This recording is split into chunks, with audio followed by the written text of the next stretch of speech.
Lain macam Skyline. Maira, Ha. kau rasa ni kereta apa? Kereta apa? Ha. Kenapa kau tanya kereta yang saya tak tahu ni? Dah biar kau berkembang sikit otak je tu. Kau rasa ni kereta apa? BMW. BMW? Bukan. Bukan. Tak apa. Ini adalah Nissan GTR. GTR. GTR. Yang ini adalah first version dia. First model. Nampak. Tapi ini dah apa ni, buat balik cantik-cantik, kemas-kemas. Ni engine dia.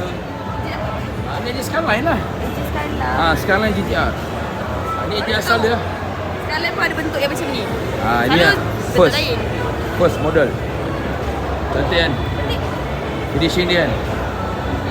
Kalau di belakang dia. Tengok. Tempat isi minyak dia pun unik. Oh, ini tak isi minyak dia Ni tempat isi minyak dia. Oh, baru saya tahu. Ini aku boleh cakap dia restore balik aku rasa kereta ni. Aku rasa lah. Sebab apa, kalau tengok balik dia punya barang-barang chrome dia semua good condition. Oh, ini mana dia dapat barang-barang ni semua aku tak tahu lah. Orang Jepun pun insecure tengok orang Malaysia tu bikin macam ni, cantik tu. Betul.